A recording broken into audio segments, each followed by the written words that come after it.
I'm Tyler Bronsky. I'm with Blake Gailen of the Lancaster Barnstormers. Now, Blake, you began your career bouncing around independent leagues. You played in the South Coast League, the Golden Baseball League, American Association, before being signed with the Angels.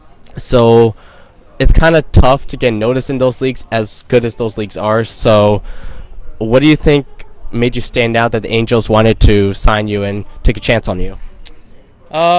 You kind of got to hit your way out of those leagues, man. You either got to hit a ton of homers or you got to hit for a super high average. At the time, I was hitting more for average. I wasn't really into the power aspect of the game. I was leading off, and I had a pretty high average at the time they signed me. So I feel like that was part of it. And you just hope that your manager is going to give you a glowing report when they call. Definitely.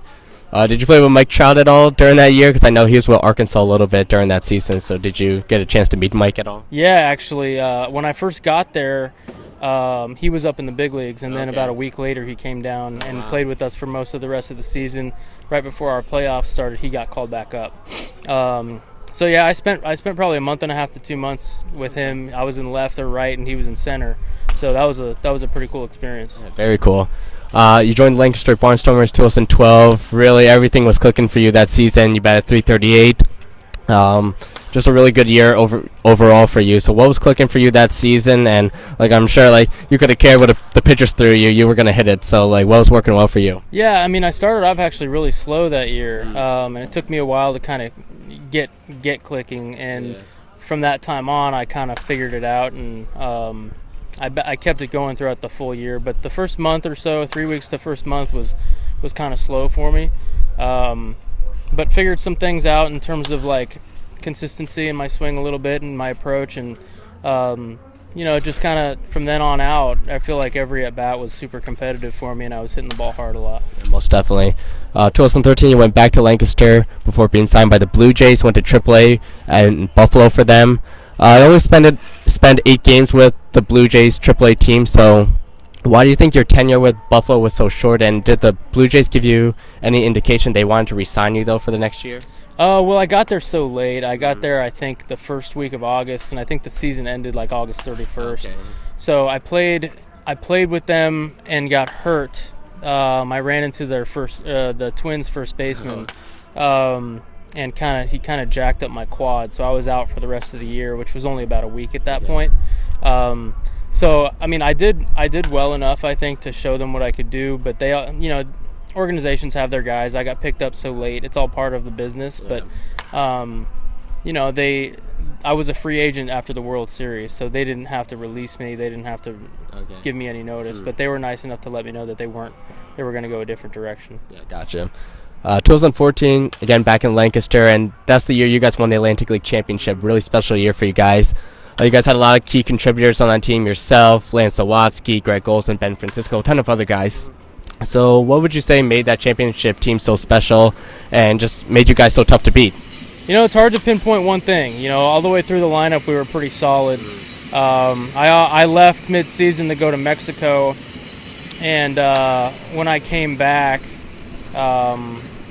we just had I feel like the team as a whole, we just kind of we clicked. And I'm not saying it was because of me. I'm just saying the timing of it was cool, because when I got back, everyone started kind of picking everyone up, and it was just we got really, really hot. And we had Cole Garner, Greg Golson, like you said, and these guys are just they were getting on base and mashing balls, and our pitching staff held it down. And it was just like you said, it was a great experience for us to be able to win the Atlantic League Championship, and I think a big part of it was also the camaraderie. Yeah, definitely, most definitely.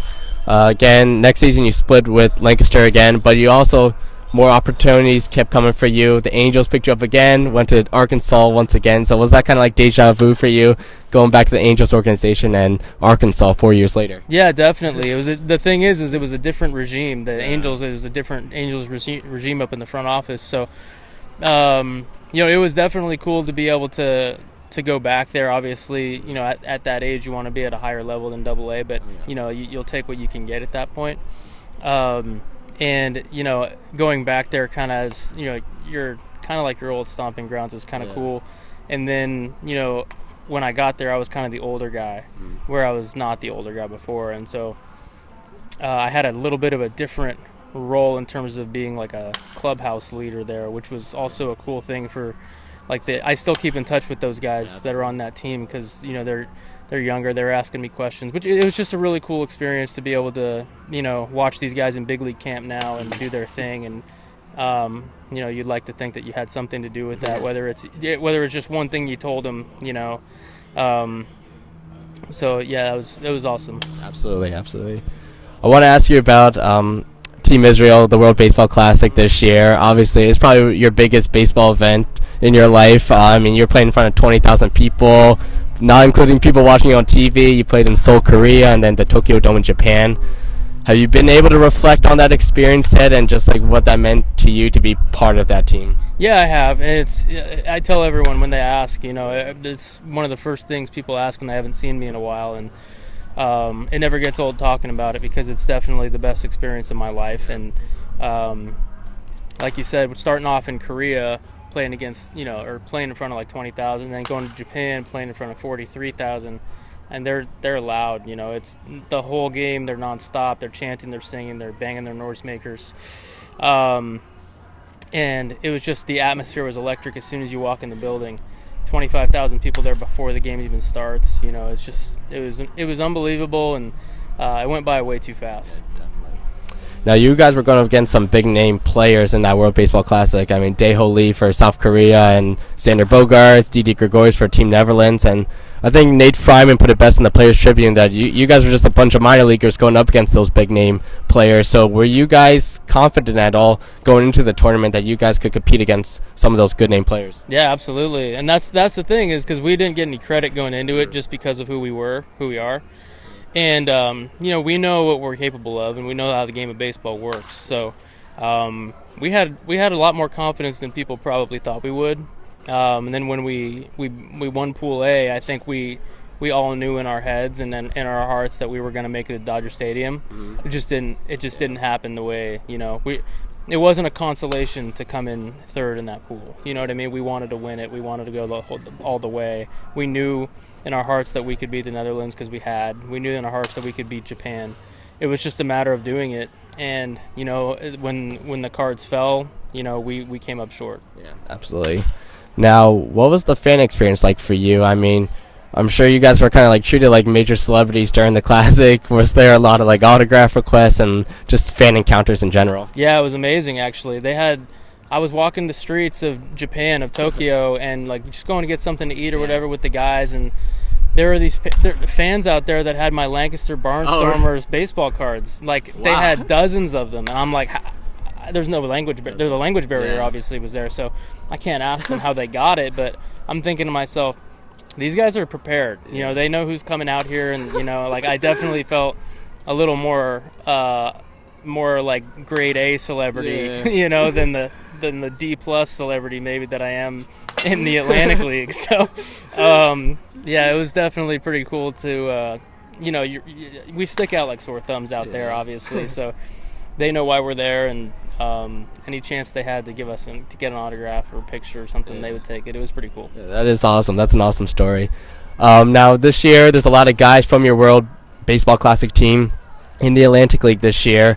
They're all over. Every team you look at, there's a guy that was on Team Israel. So are you kind of surprised, though, there's a lot of guys from Team Israel in the Atlantic League this year? The Atlantic League is known for its talent, obviously, but I'm kind of surprised they didn't get picked up with all the exposure the World Baseball Classic offers. Yeah, and, you got to look at the timing of the World Baseball Classic, too. So, it's happening during spring training, and, teams are going to have – obviously teams are watching, but at the same time they have their guys ready, and they're trying to work on their own organization. So this is more of the exposure for us was great because if they have a need, we're on the radar now. Like you said, there's a ton of guys in this league that are played on Team Israel or played in the World Baseball Classic. And, that's just going to open the door for more opportunity. Yeah, absolutely. Final question for you. I just want to ask you, I know you spent most of your career, or all of your career really, in minor league baseball, but most of it in independent baseball. Do you believe you're a big league player that just so happens to be playing in independent baseball? And do you think that's the mindset minor league players need to take Yeah, 100%. I mean, I wouldn't play this game if I didn't think I could play in the big leagues. And, I think that's the way most of these guys are. They're not going to necessarily come out and say it because it comes off a certain way. Okay. But I think deep in our hearts, like, we all can watch a major league game and say, I can do that. Or I can, give us 500 at-bats in a major league season, see what we can do. If we fail, we get it. If not, that's why we're playing the game. So, yeah, absolutely. And, I won't hesitate to say that, until the time that I can't move or can't play anymore. So, I think most of the guys in this league are playing out there are going to think the same way. Yeah, most definitely. Well, thank you, Blake. I want to wish you the best of luck this year, and hopefully a team picks you up and you'll be in the big leagues one day. Well, I appreciate it, man. Thank you so much.